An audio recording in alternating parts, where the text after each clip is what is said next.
¿Hay un Isopanishad aquí? Sí.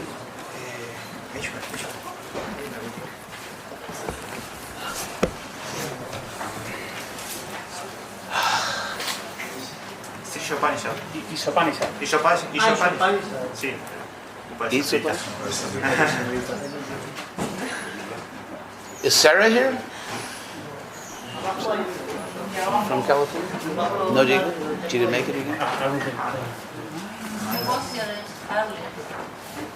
Yo sé dónde está yo. Estuvo tomando abrazado. Estuvo tomando abrazado. Sí, sí. Hare Krishna, este libro se llama Isopanishad, Isha Upanishad. Upanishad es un género de literatura védica muy antigua y siempre se analiza que la palabra upa significa cerca y nishad, sentarse. Así que sentarse cerca del maestro y escuchar el conocimiento espiritual. Y hay muchos Upanishads, es un género muy antiguo, filosófico, místico de libros de muchos millares de años. El Isopanishad, Isha significa Señor, el Upanishad del Señor es único entre toda esta colección grande de Upanishads porque es el único Upanishad que aparece directamente dentro del texto de uno de los 4 Vedas. La palabra Veda significa conocimiento y hay un tipo de literatura que se llama Samhita, literalmente colección de conocimientos. Y según la tradición védica, y eso es algo completamente confirmado por el análisis lingüístico moderno, ¿cómo se dice en español? Camada, layer. ¿Eso es español? Camada, o eso es portugués. Capa. No, layer. Capa. La capa lingüística, los libros más antiguos, los Vedas, los 4 Vedas, Rig, Sama, Yajur y Atharva. Y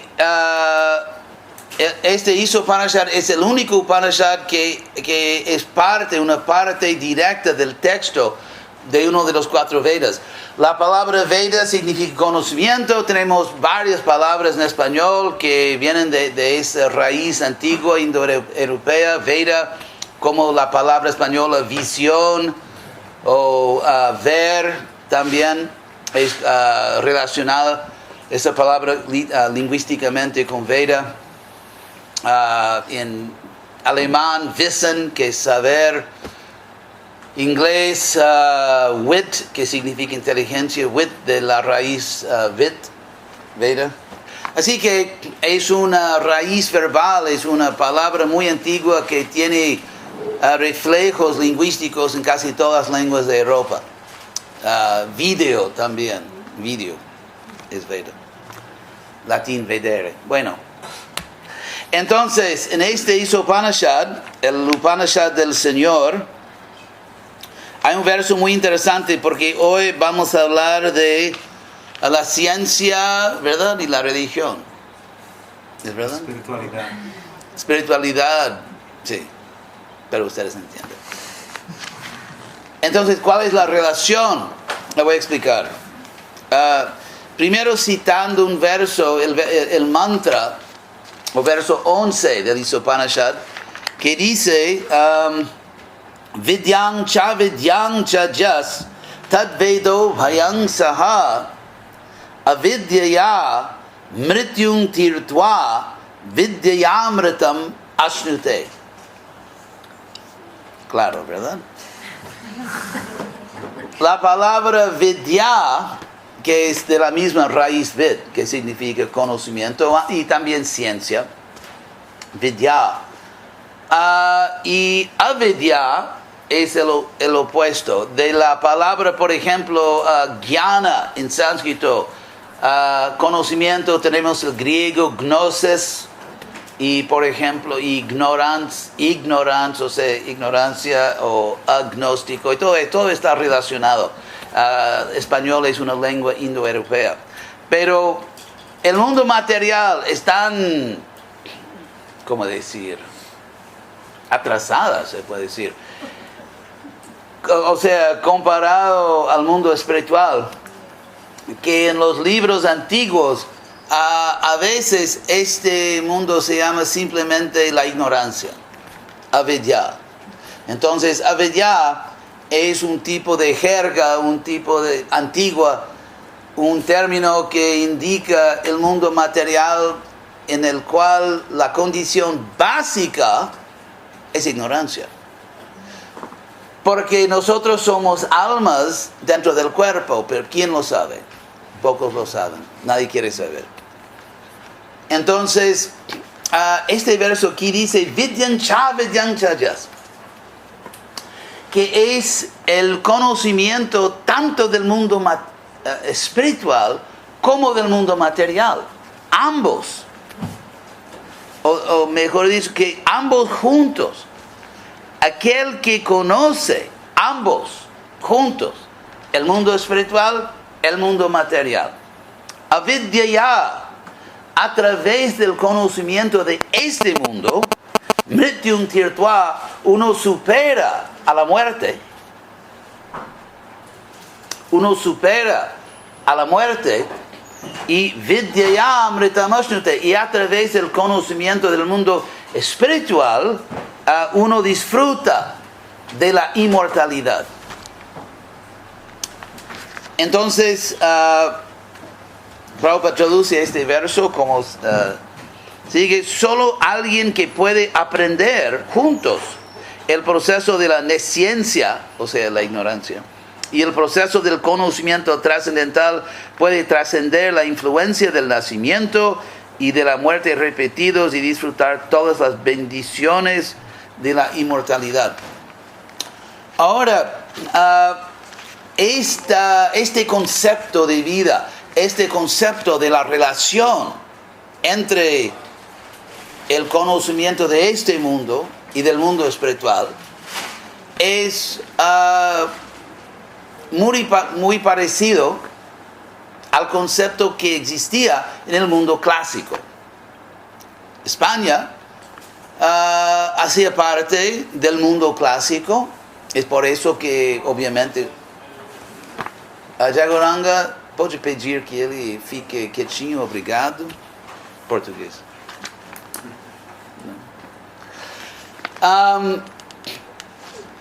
Es por eso que ustedes hablan español. Es por eso porque hablan una lengua latina, ¿verdad? Porque España hacía parte de ese mundo clásico. Y en este mundo clásico había el concepto de que hay diferentes dimensiones de vida y hay diferentes ciencias que estudian y descubren diferentes dimensiones del mundo. Por ejemplo, hay geología para estudiar la tierra, hay fisiología para estudiar la estructura del cuerpo humano, y biología, y del griego bios, que significa vida. Entonces la ciencia de la vida, bueno, en el sentido físico. Biología. Entonces, hay también el alma. Existe un alma, existe una persona que supera, trasciende y sobrevive el cuerpo. Y por eso hay una ciencia espiritual. Y todo el mundo, muchas personas entendían eso. Y el hecho de que, como yo explicaba en Barcelona algunos días atrás, el hecho de que vivimos en un mundo bidimensional es obvio. Porque podemos observar que las cosas más importantes en nuestra vida, de hecho, no son físicas, sino son metafísicas.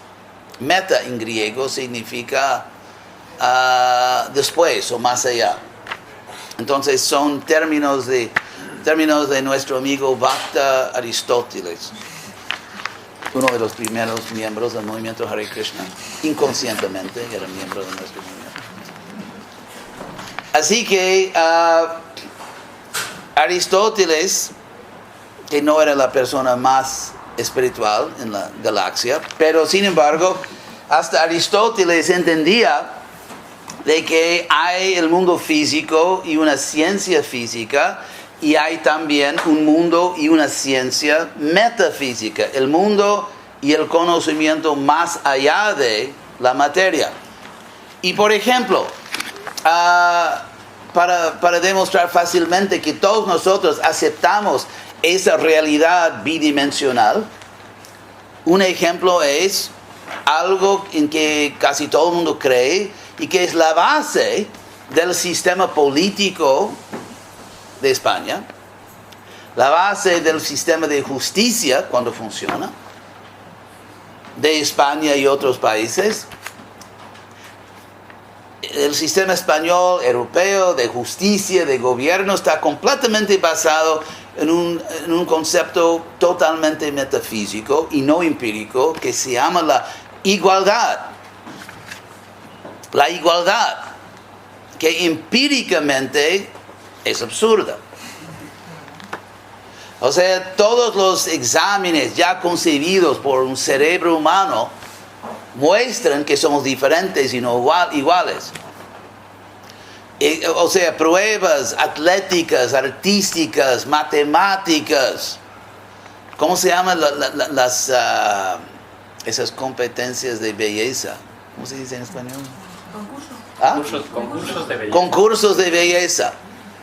En esta vida nunca gané un concurso de belleza y ya es muy tarde. Entonces,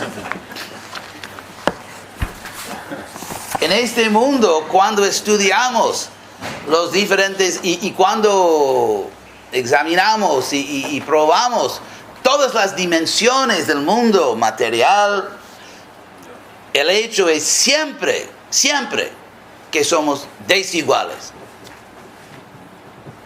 Siempre. Económicamente, atléticamente, todo.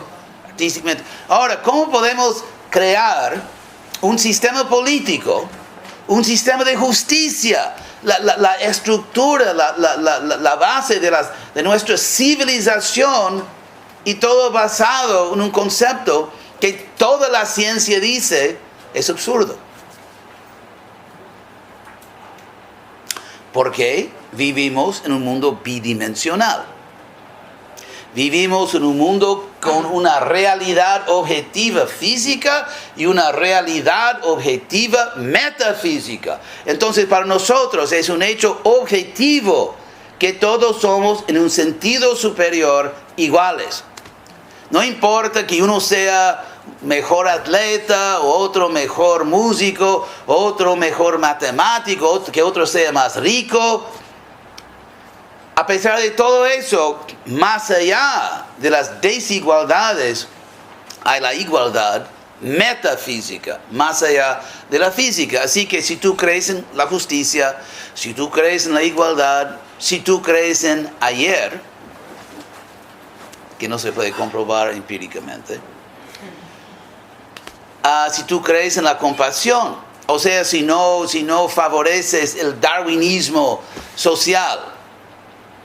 En los Estados Unidos hay un poco más empatía con el darwinismo social, pero el concepto es sobrevivencia de los más fuertes. Si uno se hace muy rico y otro se muere de hambre, está bien, estamos mejorando los genes. Se puede dar ese argumento. Por ejemplo, el caballero Hitler era un gran fan de Darwin. Se puede dar argumentos que son moralmente monstruosos. Pero sin embargo, si quieres vivir en un mundo unidimensional, solamente empírico, bienvenido. Porque tienes que entender el tipo de mundo en que vas a vivir. Por ejemplo, en los bosques, es bien sabido que en los bosques, las grandes florestas, hay un problema que los árboles, las florestas, se están debilitando, las grandes florestas. ¿Por qué? Porque los gobiernos paran y apagan incendios. Y los incendios naturales, porque hay incendios naturales, los seres humanos no son los únicos que pueden quemar florestas. Entonces los incendios naturales eliminan a los árboles más débiles y solo sobreviven los más fuertes. Así que uno puede argumentar, como Hitler argumentaba, que hay que, como decir, fortalecer la humanidad eliminando a los indeseables. Ahora, si todo lo que quieres es ciencia, él tiene razón. Pero el mundo, la realidad es bidimensional. Hay una dimensión moral, pero esa dimensión moral no es empírica. No se puede, la ciencia empírica jamás puede descubrir justicia, compasión. La compasión, la empatía, no es un objeto físico que se ve con un microscopio. Microscopio, ¿cómo se dice? Sí. O telescopio. Así que, si quieres un mundo puramente empírico, ¿cómo se dice? Aprieta el cinturón de... ¿Cómo se dice? Sí, porque, por ejemplo, si queremos equilibrio ecológico, porque es mejor para la sobrevivencia, y no hay otras consideraciones morales, sería muy pragmático, muy deseable matar un mínimo de 3.000 millones de seres humanos, mejor 5. Y eso va a mejorar increíblemente la calidad del aire, del agua. ¿Verdad? Tal vez 5.000 millones. Depende, ¿verdad? De cuánto espacio verde quieres.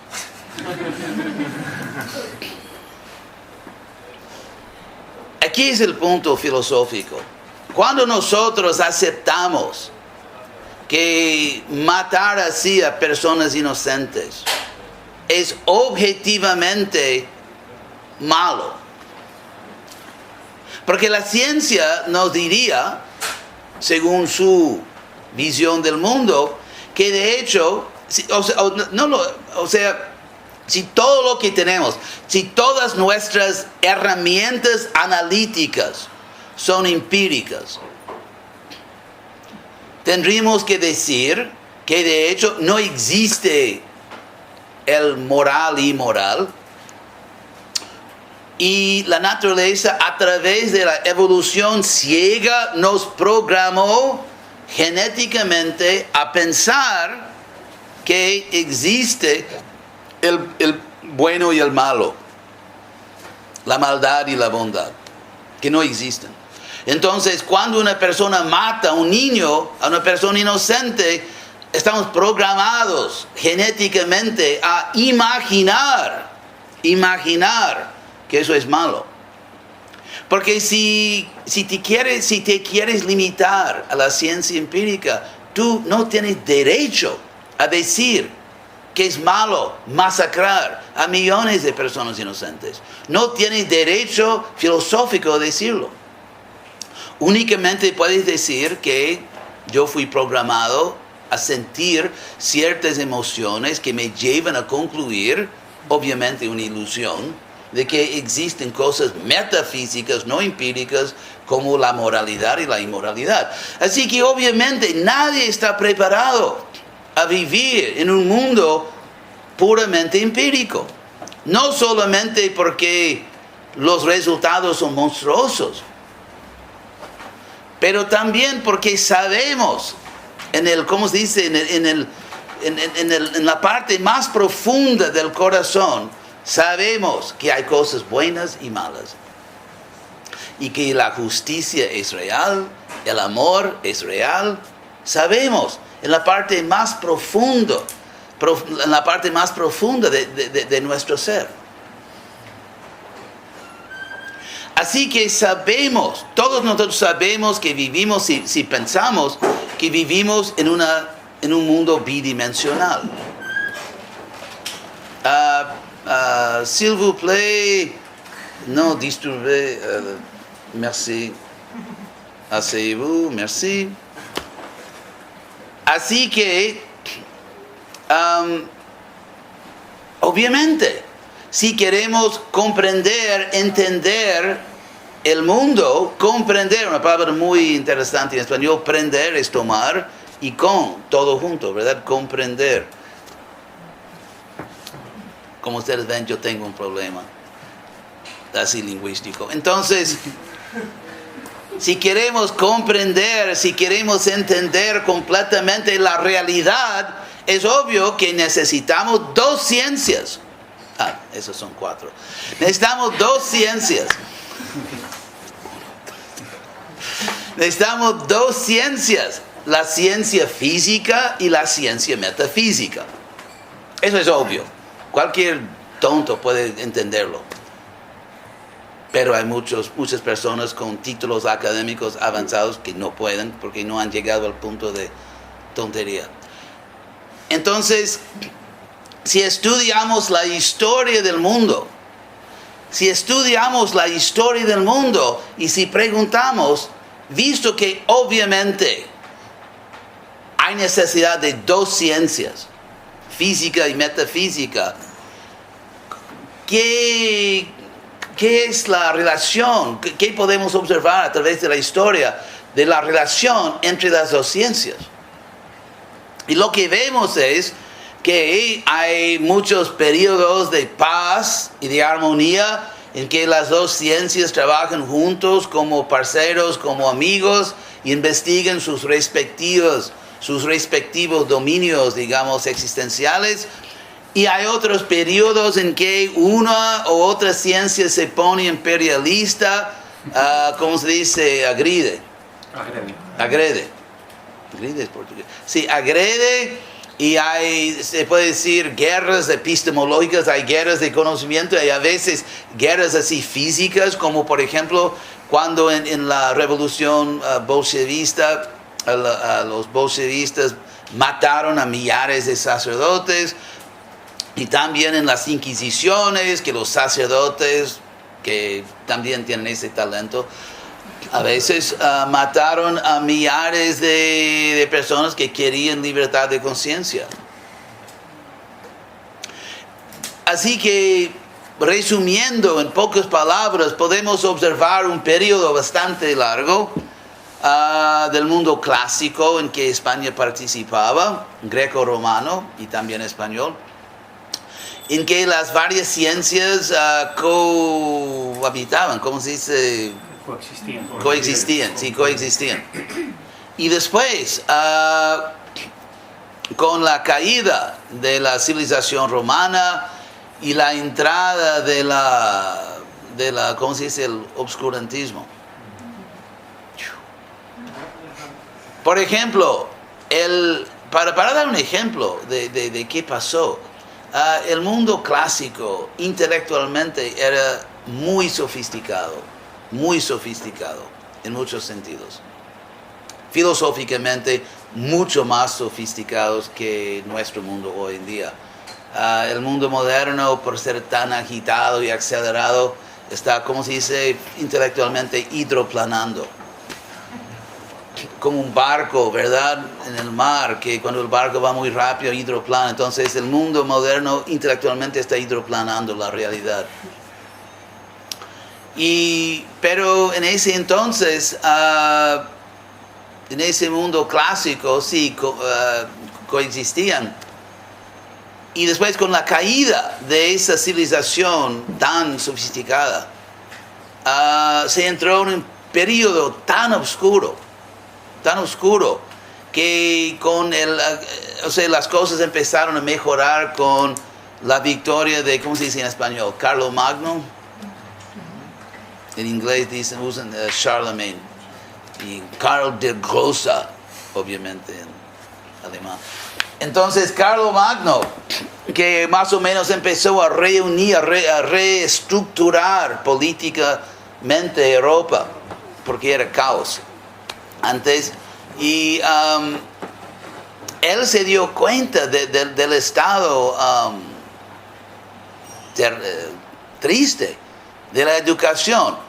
En varios siglos, una civilización extremadamente intelectual, que se escribían libros así clásicos constantemente, filosofía avanzada, y Carlos Magno se dio cuenta que casi nadie sabía leer. Casi nadie sabía leer. Entonces, él buscaba a alguien que podía empezar el proceso de alfabetizar el mundo. Y tuvo que importar algunos, porque los sacerdotes obviamente eran como dueños de la erudición. Entonces empezaron, y él pidió a los, ¿cómo se dice? Las abadías, ¿cómo se dice en español? Abbeys. Abadías. Él pidió a las abadías que empezaron a dar lecciones al pueblo, a los pueblos que rodeaban las abadías. Y las escuelas de las abadías más exitosas se volvieron las primeras grandes universidades de Europa, como la Abadía de París, la Universidad de París. Y en otras ciudades, en Bolonia. Y después algunos profesores catedráticos querían más libertad intelectual, entonces fueron a Inglaterra, que era el fin de la línea, Inglaterra. Y uno fue y fundó una escuela religiosa en un punto donde se atravesaba el río. Entonces los bueyes atravesaban el río y por eso se llamaba Oxford, porque Ox es buey y Ford donde se atraviesa el río. Y otro fue a Cambridge. Entonces las primeras grandes universidades hacían parte de este proyecto de Carlos Magno de revivir el alfabetismo. Entonces no se puede hablar de ciencia en ese entonces. Pero después Europa se repuso, se puede decir, y la ciencia, con el Renacimiento, la ciencia florecía hasta que hubo ¿cómo se dice? Un problemito que se llamaba la Reforma. Porque el primer gran reformista, nuestro querido amigo Lutero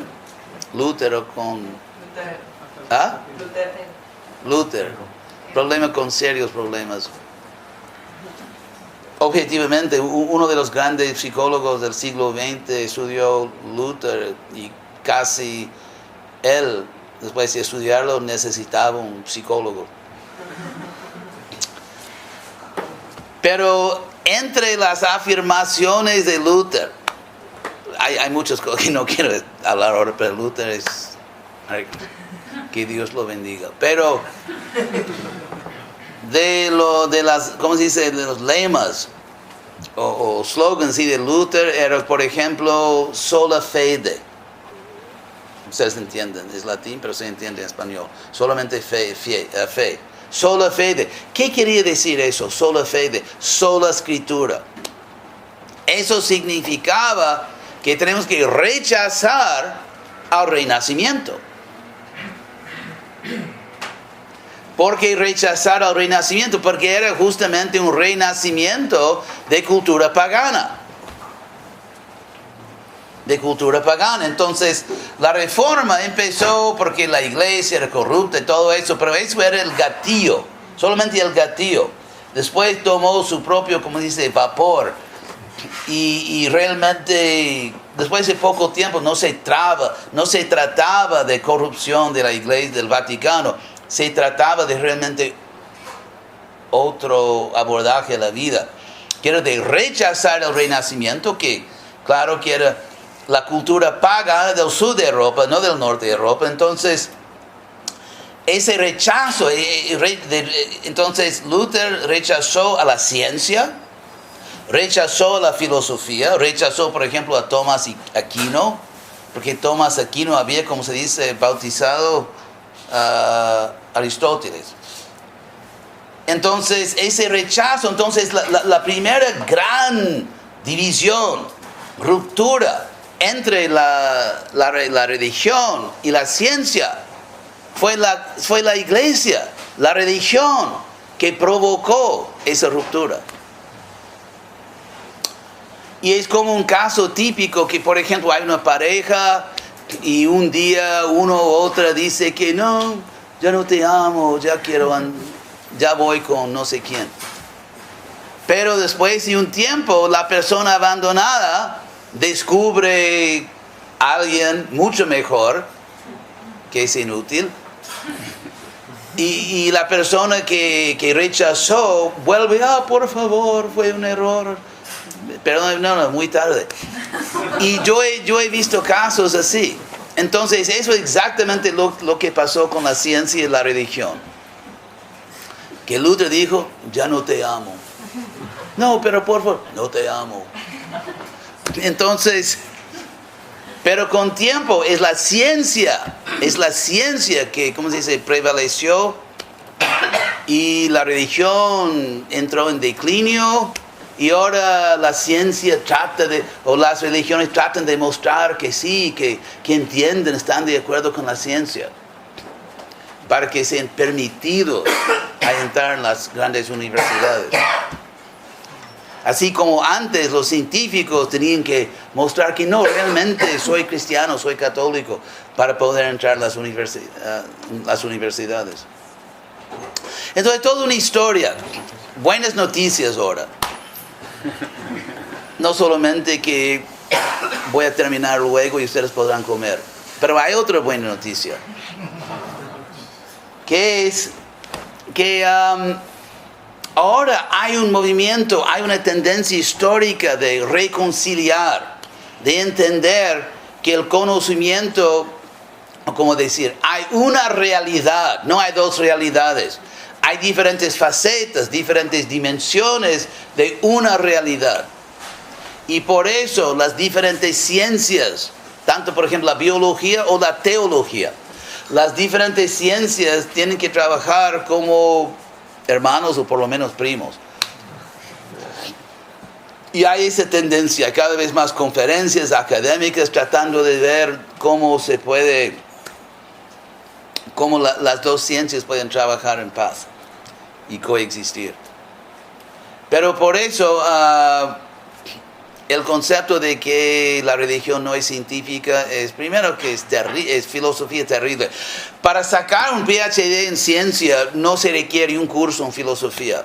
Y muchas veces los científicos son filósofos terribles. El hecho es que la ciencia empírica, siendo una ciencia empírica, no puede ni hablar de la ciencia espiritual porque está en otra dimensión que ellos ni pueden tocar. Así que eso es la cosa. Y ahora tenemos esa gran oportunidad que Prabhupada trajo este conocimiento y tenemos que ser científicos espirituales. No se trata de superstición, no se trata de mitología, a pesar de la tendencia humana de siempre mitolizar las cosas. Pero una ciencia espiritual. Eso es porque yo estoy aquí hablando con ustedes, porque cuando yo era hasta más joven que ahora, si lo pueden creer.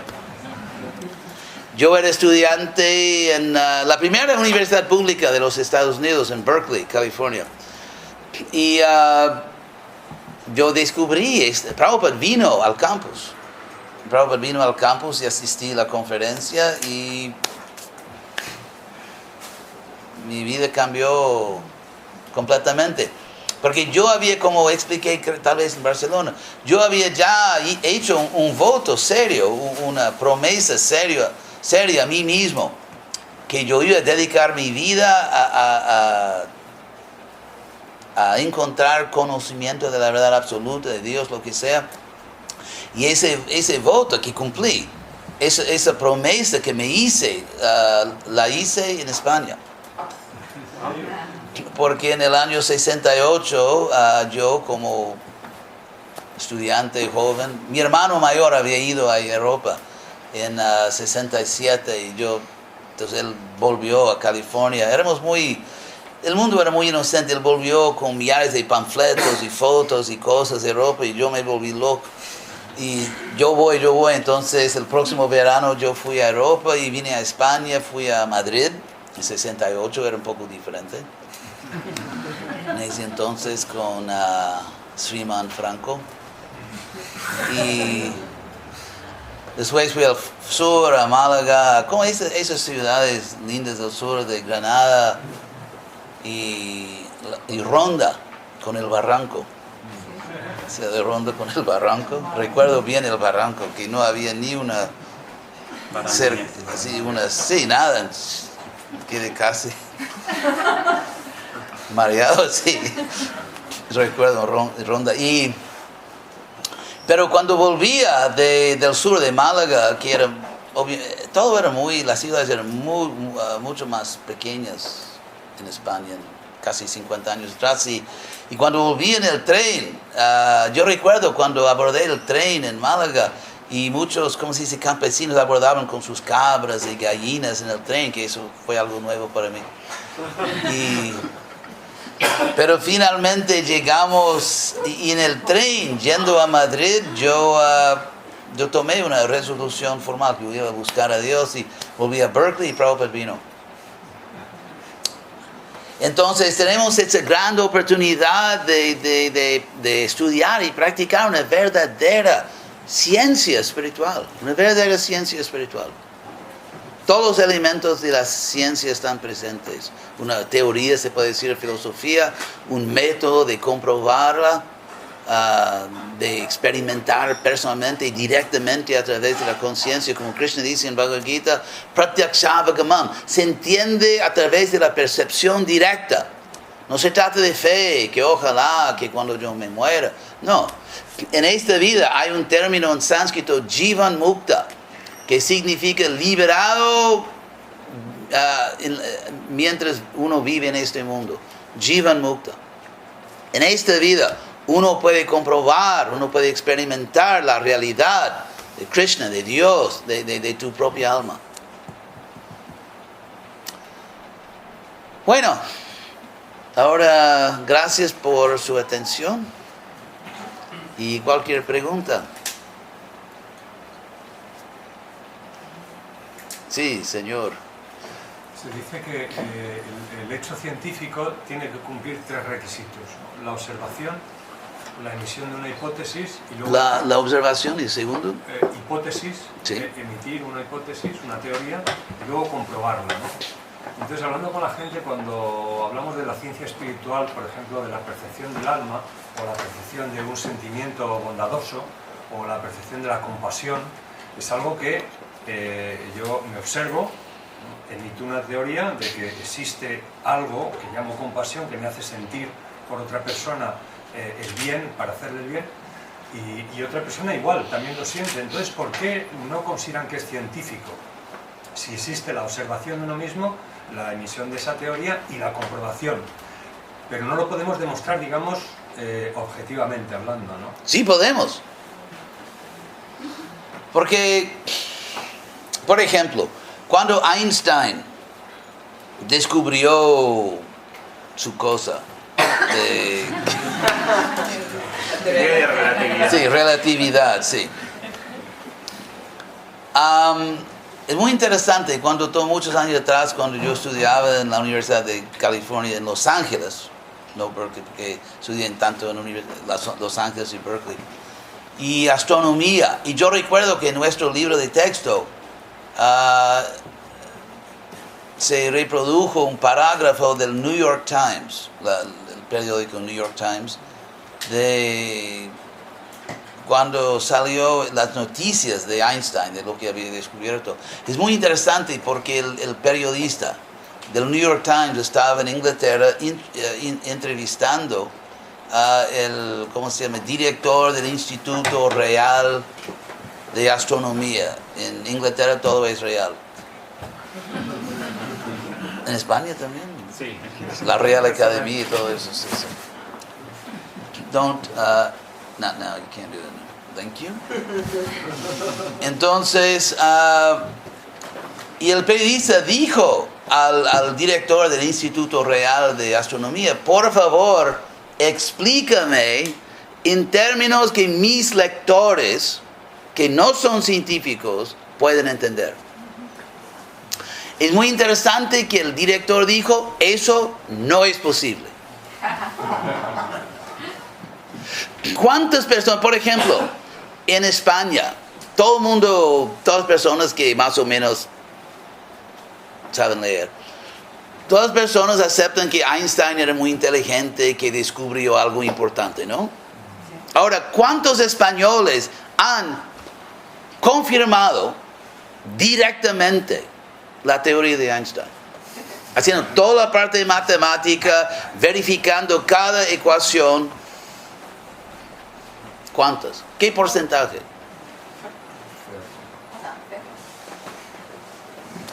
Inclusive, el número de personas en España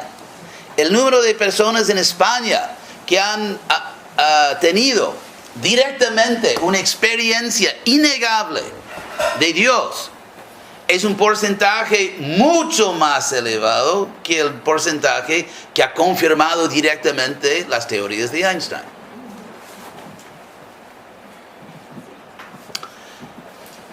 Y no importa cuál religión, simplemente una experiencia innegable de un ser supremo y divino.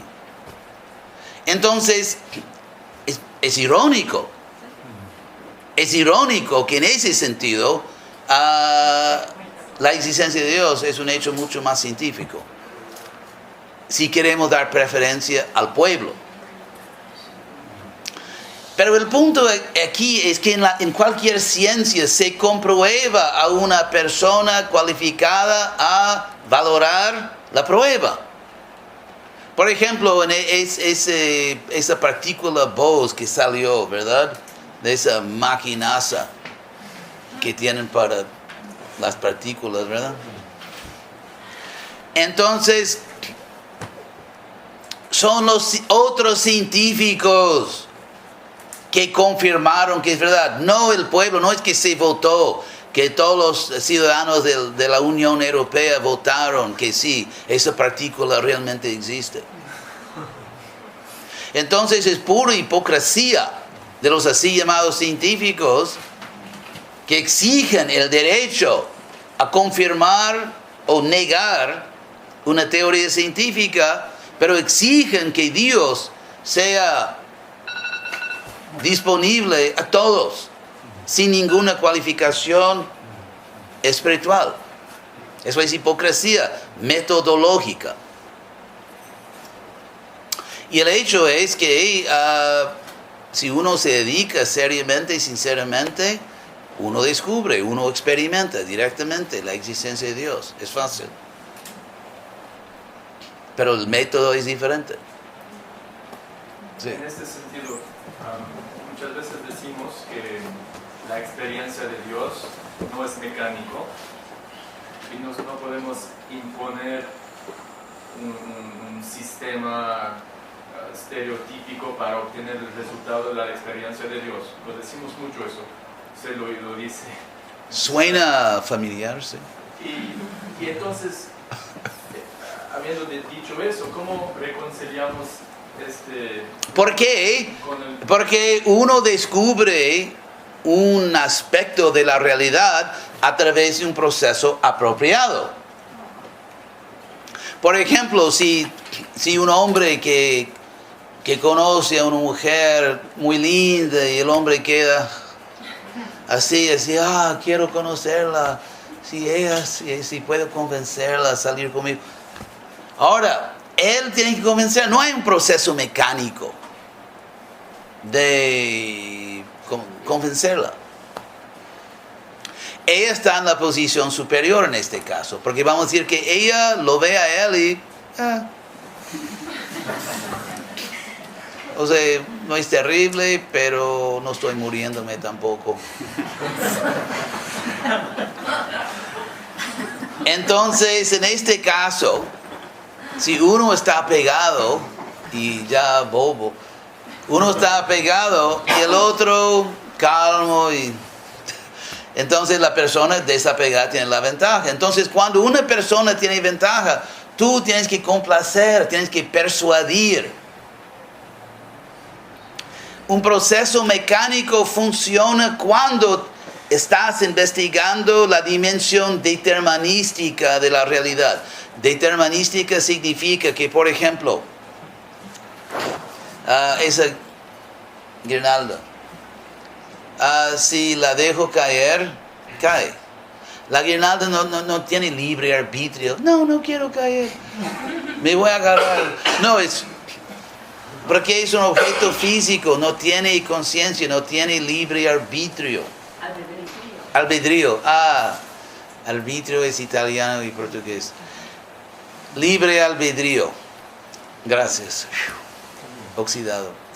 Entonces la guirnalda no tiene libre albedrío, porque es, ¿cómo se llama? Es obligada a seguir ciegamente las leyes naturales. Entonces, en una situación en que las cosas no tienen libre albedrío, son obligadas, forzadas a obedecer leyes, uno puede, ¿cómo se dice?, someter esos objetos a, ¿cómo se dice?, experimentos. ¿Experiencias? ¿Cómo se dice en español? Experimentos controlados. Porque obviamente no puedes controlar algo superior. Una persona que todavía no se ha comprometido contigo, a esa persona no la puedes controlar. Entonces, la esencia de la ciencia empírica es el experimento controlado. Es por eso, a priori, por definición, la ciencia, una ciencia que necesita controlar, no puede estudiar ni descubrir las cosas que no son controlables, o sea, las cosas superiores.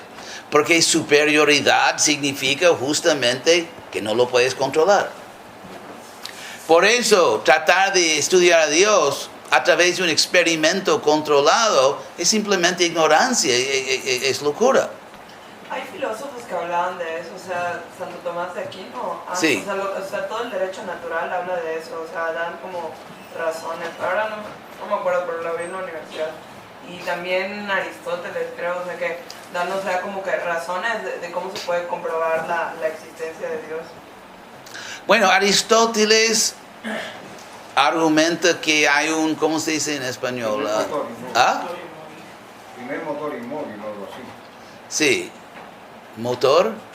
Inmóvil, algo que... Sí, móvil. The unmoved mover. El que mueve a todo, pero que a quien nadie puede mover. Y lógicamente trata de, no sé si se puede decir comprobar, pero sugerir tal vez. O sea, creo que no es una prueba en el sentido estricto de la palabra. Pero eso sí se puede hacer. O sea, se puede aplicar la lógica a un ser superior, pero mostrando que la existencia de un ser superior es consistente con todo lo que podemos observar y además que explica mucho, o explicaría mucho, que ahora no podemos explicar. O sea, eso es valioso, no exactamente una prueba en el sentido físico. De nada. Entonces, pero ese es el punto. Cuando quieres, ¿cómo se dice?, obtener acceso, digamos, acceso a alguien superior, tienes que complacer a esa persona superior. Es por eso que los muchachos enamorados compran dulces y flores y todo eso, tratando de persuadir, tratando de complacer, de atraer. Así que tratar de complacer, tratar de persuadir al superior es científico. Mientras que se controla al inferior, porque un ser humano, digamos, en un sentido es superior a una piedra. Entonces, un ser humano puede someter a la piedra a un experimento controlado, pero no a otra persona. Así que resulta que devoción, bhakti yoga, resulta que tratar de entender a Dios a través de la devoción es científico. Últimamente el resultado es en las manos de Dios. Sí, pero Dios no es idiota. Mismo Einstein dijo que no creo que Dios está acá, es como un idiota jugando con nosotros. Como el filósofo inglés del siglo XIX, John Stuart Mill, dijo que no puedo creer o adorar a un Dios que es moralmente inferior a los seres humanos.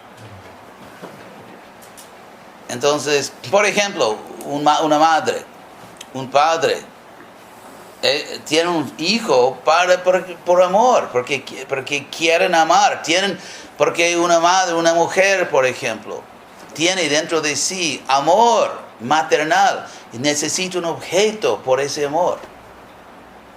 O el padre, amor paternal. Entonces, aman a su hijo.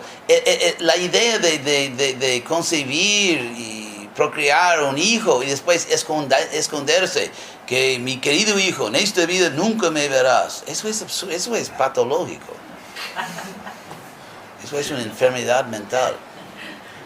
Entonces, atribuir a Dios cualidades patológicas así no es buena teología. Obviamente, si nosotros no queremos saber de Dios, no se nos revela porque vamos a ofender.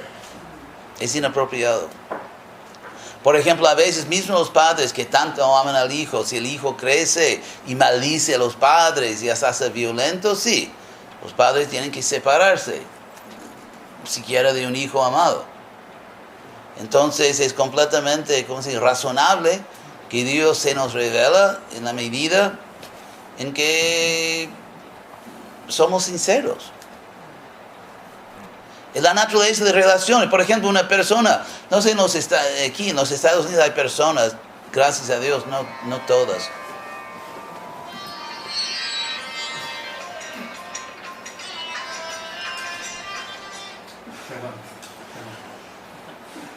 Sucede. Entonces, hay personas, a veces, por ejemplo, tú te sientas al lado de una persona en un avión y una sonrisa tuya y se pone a decirte toda la historia de su vida. ¿En España sucede, no? Es un alivio saber que no es solamente más un problema americano. Entonces, y debe ser en España también.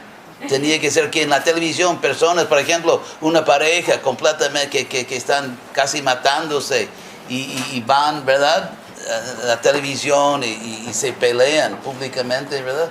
No, ¿qué tú dijiste? Y públicamente, ¿verdad? Y millones de personas. Hay personas así, pero creo que hay personas con un poco más de dignidad. Es natural que uno se revela a otra persona cuando hay confianza. Si una persona te muestra, te comprueba que es de confianza, que está comprometida, que realmente nunca te va a abusar o explotar, sí, tú puedes abrir el corazón a esa persona que se ha mostrado fiel y que merece tu confianza. Buenas noches, señora. Es un poco sorda. Una silla.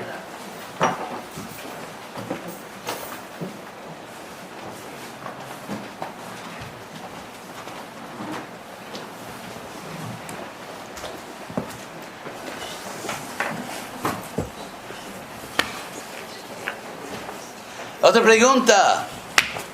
Sí, del gran público. Me gustaría saber de qué habló Prabhupada Sí. esa vez que fue a su universidad, la primera vez que le conoció. ¿O qué dijo? Sí, más o menos. Lo que recuerdo es que Prabhupada dijo que si lees Bhagavad Gita, no necesitas estudiar todos los Vedas. Y yo pensé, eso es fantástico.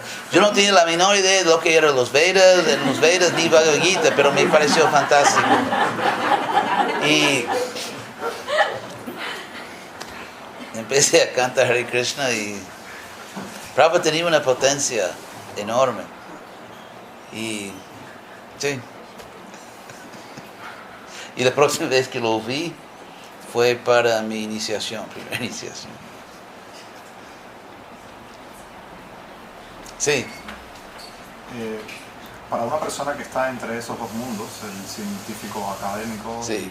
y tratando de llevar la vida espiritual, ¿qué recomendaciones usted puede dar para tratar de llevar eso de manera equilibrada? Porque a veces es un poco difícil lidiar con...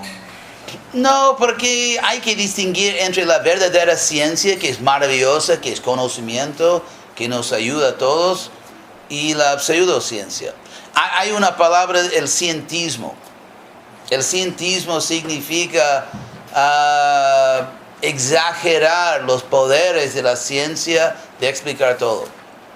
La verdadera ciencia es una bendición. Es algo glorioso porque revela los misterios de la creación de Dios. Es por eso que los grandes científicos como Newton o Copérnico, todos ellos, sabían que glorificaban a Dios revelando la lógica de su creación, la maravilla de su ingeniería. El problema no es así como entre las religiones. No hay problemas entre personas realmente fieles, religiosas, de diferentes tradiciones.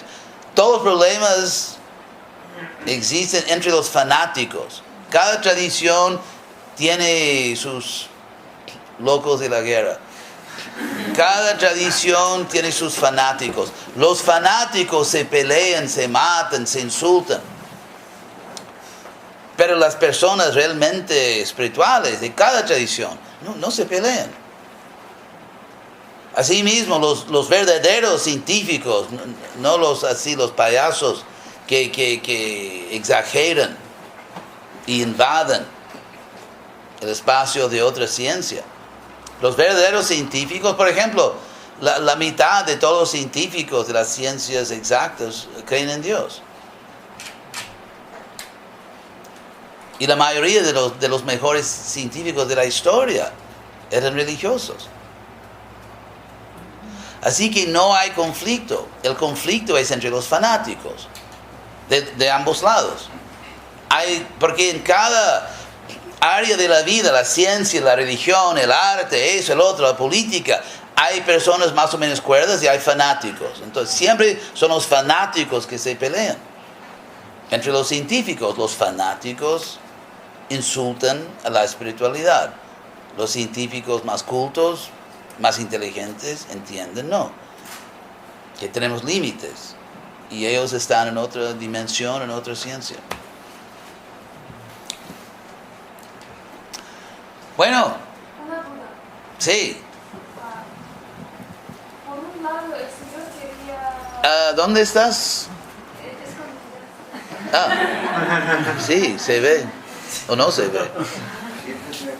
Sí, dime. Por un lado, el Señor quería dar el amor puro a todo el mundo y por otro lado, Él respeta el deseo... ¿Cómo estás, Ana? Y por otro lado, Él respeta el deseo de las personas que no creen aceptar su existencia, les quita el conocimiento y les da el olvido. Entonces, se ve como una contradicción. Por un lado quiere dar, por otro lado no lo quiere imponer. Nosotros queremos demostrar la existencia de Dios, pero están los científicos que demuestran que no se puede demostrar, a lo mejor es su forma... No, ellos no pueden demostrar. Sí. Por ejemplo, en América... gracias por venir, Ana. Por ejemplo, en América hay un juego popular que se llama béisbol. Ustedes saben que existe. Ahora, en béisbol es completamente imposible hacer un gol. Porque no hay un gol en béisbol. Así sí. Y en, ¿cómo se dice? Fútbol, ¿cómo se dice aquí? En fútbol no se puede hacer un home run. Es imposible porque no es parte del juego. Ellos son algunos, hay tantos científicos que son buenos, pero hay algunos que son arrogantes y fanáticos. Si no puedo someter a Dios a un experimento controlado, si no lo puedo amarrar en mi laboratorio, no existe. Eso no es ciencia, eso es un problema psicológico. Porque una persona que dice que nada existe si no lo puedo controlar. Eso obviamente es una enfermedad grave, psicológica. Eso no es ciencia, eso es psicopatología. Sobre el otro punto.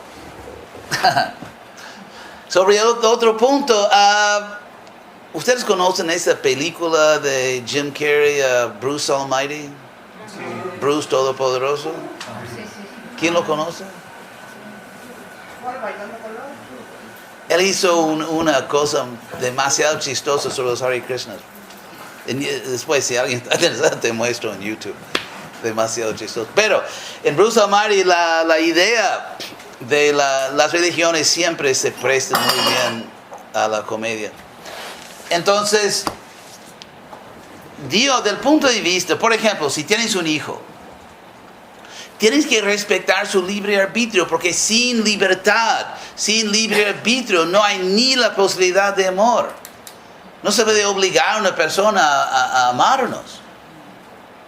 Entonces, dándonos libertad, Dios crea o sostiene las condiciones necesarias por la existencia del amor.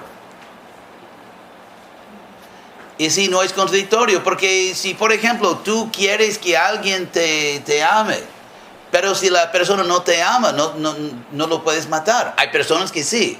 Si no me matas, nunca estarás con otro. Así, ese tipo de locura, ¿verdad? Hay personas que no aceptan que otra persona no la ame. Dios no es así. Él no es, a pesar de algunas versiones de Dios. De hecho, Dios es cuerdo. Y no es que, imagínate, si no me amas, te quemo eternamente en un lago de fuego. Obviamente una persona que dice desesperadamente de tratamiento clínico. Porque se puede, ¿cómo decir? Se puede aplicar esa misma psicología a un ser humano y se ve que eso es locura. De castigar a una persona porque no te ama. Eso es absurdo. Entonces Krishna es muy liberal. Por ejemplo, en Bhagavad Gita, para mostrar que Krishna es liberal. En Bhagavad Gita, Krishna dice que en este mundo tú puedes ser sabio, feliz y con una vida superior en la próxima vida, y todo eso sin Krishna. Todo eso sin Krishna. Krishna no es un Dios, ¿cómo se dice?, celoso. Hay descripciones de Dios que Él necesitaría varios programas de 12 pasos, ¿verdad? Varios. Pero Krishna dice que, por ejemplo, hace 1000 años más o menos, o más, hace casi 2000 años. Vamos a decir, hace 2000 años. En la India, el budismo nació en la India. Entonces los budistas creían en karma y reencarnación. Y creían mucho, estaban casi obsesionados con conseguir buena karma, a pesar de que no existen.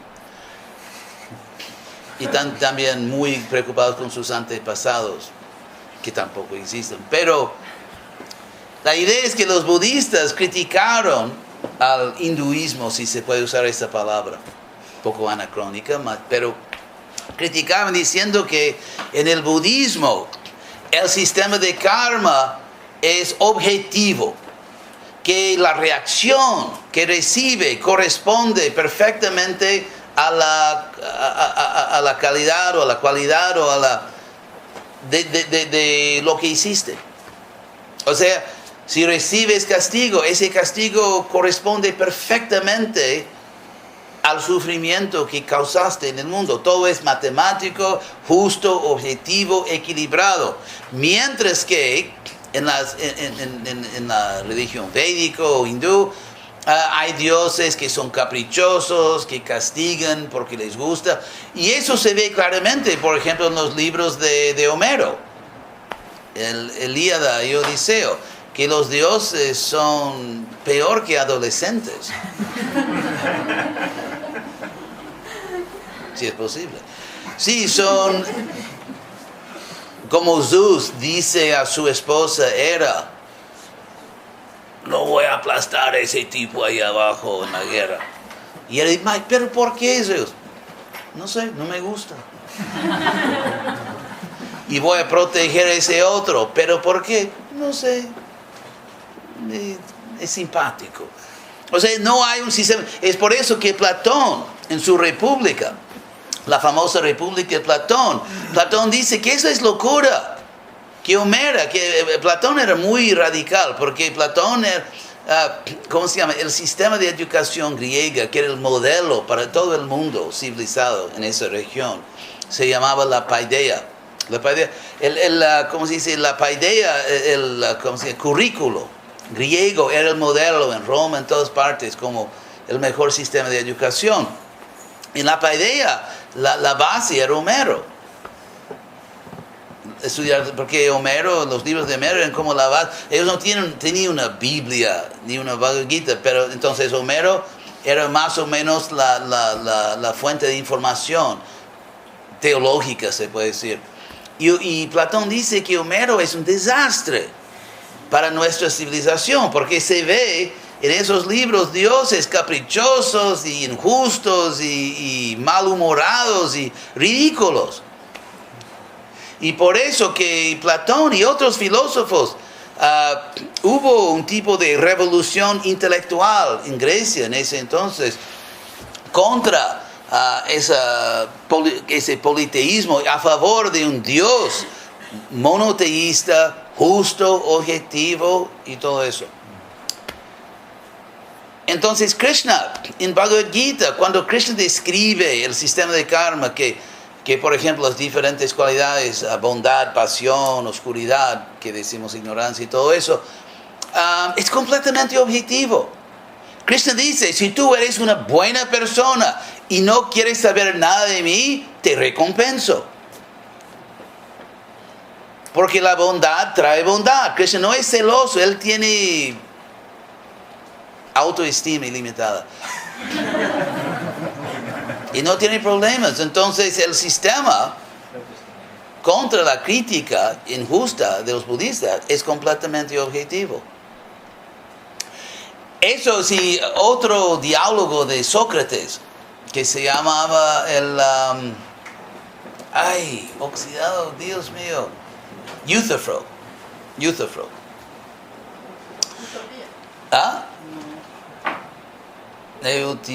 algo así. Pero Sócrates, Euthyphro, una persona insoportable que se creía muy moral y era completamente tonto, pero se creía muy moral. Entonces Sócrates le hace una pregunta genial, que va directamente al punto aquí, de Krishna. Y de tu pregunta, Ana. Sí, que estamos todavía en esa pregunta. Que Sócrates le pregunta a Euthyphro si ciertas acciones son buenas, moralmente buenas, porque los dioses las aman, las adoran, esas acciones, o si los dioses las adoran a esas acciones porque son buenas. O sea, si hay una moralidad objetiva que los dioses recomiendan o exigen o promueven ciertas acciones porque son buenas. No es que son buenas porque un dios las adora. Entonces Krishna es así, se puede ver las reglas o el comportamiento recomendado en Bhagavad Gita es objetivamente bueno. No importa si hay un Dios, si no hay un Dios, ese comportamiento recomendado es moralmente bueno en términos de sus consecuencias. Y es por eso que Krishna respeta nuestro libre arbitrio, no solo como táctica, mas realmente nos respeta. Una cosa irónica que Krishna, Dios, nos respecta muchas veces, mucho más que lo respetamos a Él. Y así Él, si queremos olvidarlo, como Ana dijo, si queremos olvidarlo, está bien. Y Krishna permite que experimentemos directamente la naturaleza del mundo y la naturaleza de la ingratitud. Y cuando queremos, Él nos invita. ¿Entiendes?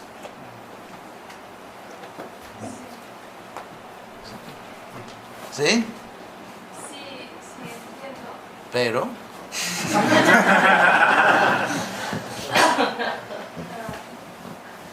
Pero solo era, entonces, es más, no es una lucha entre Dios en sus diferentes manifestaciones, de una parte que es más imparcial, si quieres me revelo, si no quieres no me revelo, y otra encarnación de Sri Chaitanya Mahaprabhu que quería dar a todo el mundo. No, pero eso no es un contradictorio. Por ejemplo, un padre o madre que respecta las decisiones de su hijo adulto, eso no contradice el hecho que los padres aman al hijo. Respetar la libertad, respetar el libre arbitrio. Por ejemplo, yo recuerdo que en los años 60, cuando estuve en Berkeley, en la calle peleando por no recuerdo qué, pero lo importante es que peleaba.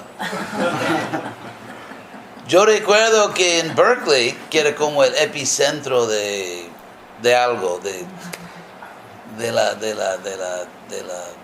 política de los jóvenes, y había un periódico de la ciudad, solo para los izquierdistas y hippies y todo eso, que se llama Berkeley Barb. Y como muchos periódicos se mantienen económicamente con los clasificados, los anuncios. Eso es, ¿cómo se dice en inglés? El pan y mantequilla. Entonces, era un poco patético. Era un poco patético porque los clasificados, casi todos clasificados, eran padres que habían perdido sus hijos y tantos hijos iban a Berkeley. Berkeley era como Mecca. Entonces, tantos anuncios como Juancito, todo es perdonado, por favor vuelve. Y una cosa terrible, que los padres así desesperadamente buscando a sus hijos, hijas. Y yo recuerdo eso. Pero el punto es que respetar, no hay una contradicción. No es que si amas a una persona y haces todo para el bienestar de la persona, quieres ayudar a la persona, pero al mismo tiempo respetas el libre arbitrio de la persona. Inclusive las cosas no son solamente no contradictorias. ¿Cuántos negativos? O las cosas no son contradictorias, al contrario. Una cosa exige la otra. Porque si tú amas a una persona, ¿cómo puedes no respetar? El libre arbitrio es cuando queremos dominar, controlar a otra persona, que no hay amor. Eso no es amor. Eso no es amor. Cuando amas a una persona, no importa cuánto quieres que la persona venga a ti, respetas al derecho de la persona a escoger. Sin respeto no hay amor. ¿Cómo puedes amar a una persona y no respetarla? ¿Y cómo puedes respetar a una persona sin respetar su libre arbitrio? Porque la persona sin su libertad no es una persona. Amar a una persona, porque no existe una persona sin libertad. La esencia de ser una persona es de ser libre. Así que te amo, pero no con tu libertad. No respeto tu derecho de escoger, pero te amo. No. No estás amando a una persona, estás amando a un esclavo, a quien le quitas el poder de escoger. Así que las cosas son, uno exige el otro, ¿entiendes? Sin pero, ¿verdad? Bueno, gracias. Un poco de filosofía. Filosofía es increíble para abrir el apetito, ¿verdad? Ya, gracias a todos. Hare Krishna.